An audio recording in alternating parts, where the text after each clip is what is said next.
গত কয়েক মাস ধরে আমরা লক্ষ্য করছি জনবিচ্ছিন্ন শাসক দল বিজেপি তারা মানুষ থেকে যত বিচ্ছিন্ন হয়েছেন হতাশাই হতে পারে আমাদের উপরে নতুন করে আবার আক্রমণ শুরু করেছে।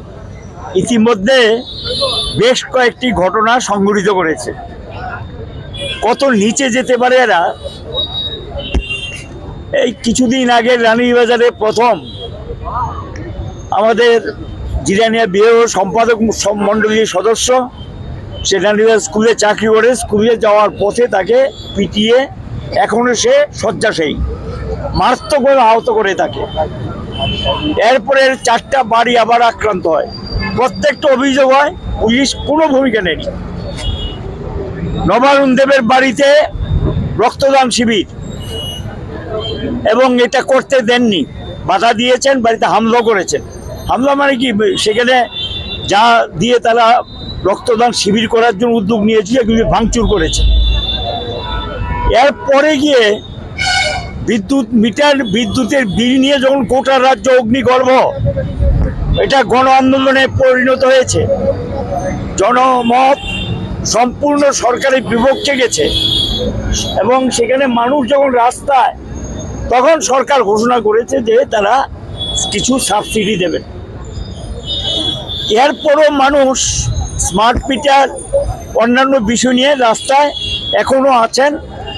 এটা একটা গ্রাহক অর্গানাইজেশন আছে, তারা কত আমাদের পার্টির তারও স্মার্ট মিটার স্থগিত রাখার জন্য লড়াই করছেন। কালকে একটা মিছিল ছিল আমাদের পার্টির ডাকে, এরা গিয়েছিল যোগেন্দ্রনগরে একটা বিদ্যুৎ মহকুমা অফিস আছে, এই বিদ্যুৎ সাব ডিভিশন অফিসে গিয়ে বিক্ষোভ করেছে, শান্তিপূর্ণ বিক্ষোভ।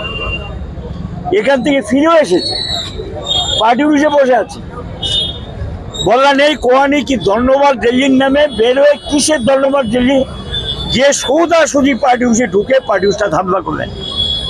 এই পার্টি অফিসটা এর আগেও 4 থেকে 5 বার আক্রান্ত হয়েছে, অগ্নিসংযোগ করেছে, বারবার ক্ষতিগ্রস্ত করেছে। আমাদের সাধারণ মানুষের অর্থ সাহায্য নিয়ে আমরা পার্টি অফিসটা সারাই করে চালু অবস্থায় ছিল। এখানে গিয়ে আবারও এই ধরনের ঘটনা সংঘটিত করলেন, পার্টি অফিসটা আক্রান্ত হল। এরকম রাজ্যের বিভিন্ন জায়গায় কিছু ঘটনা ঘটছে, এটা দেখা যায় পুলিশ নির্বিকা। অবশ্য তাদের কাছে এটা অপ্রত্যাশিত না। মুখ্যমন্ত্রী যেখানে সরাসরি উল্টাপাল্টা কথাবার্তা বলছেন এবং মুখ্যমন্ত্রী বলছে কি 1 ইঞ্চি জায়গা ছাড়া যাবে না। আর কে কাকে জায়গা ছাড়বে? জনগণ ঠিক করবে কাকে কয় ইঞ্চি দেবে, কয় ইঞ্চি রাখবে। ক্ষমতা তো মানুষের, এটা কোনো রাজনৈতিক দল কি ইঞ্চি টু ইঞ্চি ঠিক করে? তো উস্কানিমূলক কথাবার্তা, এই ধরনের বক্তব্য একটু উস্কানিমূলক। রাজনীতিগতভাবে মোকাবিলা করো। আপনারা শাসক দল, বিরোধী দল প্রশ্ন তুলছে, আপনারা তার রাজনৈতিক বিরোধিতা করুন। রাজনৈতিক বিরোধিতায় যখন বিচ্ছিন্ন হয়ে যায়, যুক্তি থাকে না, তখনই গিয়ে এই আক্রমণ সংগঠিত করেন। এটা হলো কোনো যুক্তি দিতে পারছেন না, মানুষের কাছে কোনো বক্তব্য তুলে ধরতে পারছেন না, রাখলেও সেটা মানুষ বিশ্বাস করছেন না। অর্থাৎ সেই বক্তব্যগুলো এই সরকার এত অবিশ্বাসে পরিণত হয়েছে এবং এই কারণে মানুষ এটাকে বিশ্বাস করতে পারছেন না। তার থেকে কিন্তু মানুষ একটা বিক্ষোভের বহিঃপ্রকাশ ঘটছে। এটা প্রশমিত করুন, এই লাইনে না গিয়ে সেখানে আক্রমণ সংঘটিত করছে। কারণ অফিসটাকে মারাত্মকভাবে ভাঙচুর করেছেন। আবার ভাঙচুর করতে গিয়ে ভিতরে গিয়ে তারাই হয়তো বা কেউ কিছু কি জানি হয়েছে, এটা তারা বলতে পারবে।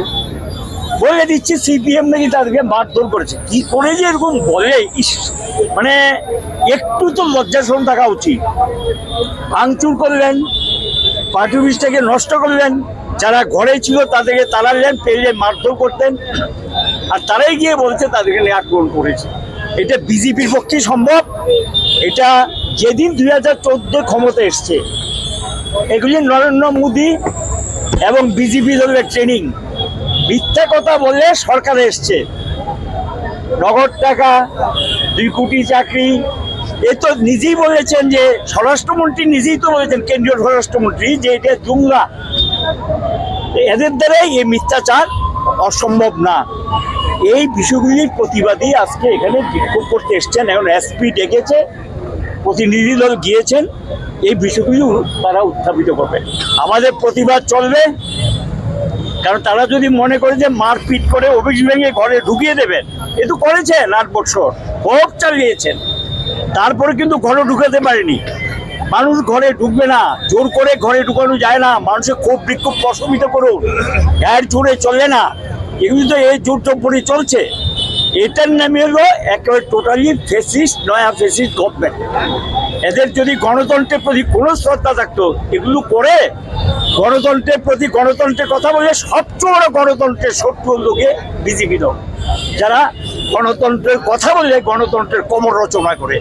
সারা দেশ উত্তাল, রাজ্য মানুষ উত্তাল হচ্ছেন, এর থেকে হয়তোবা এই সমস্ত ঘটনা করছেন।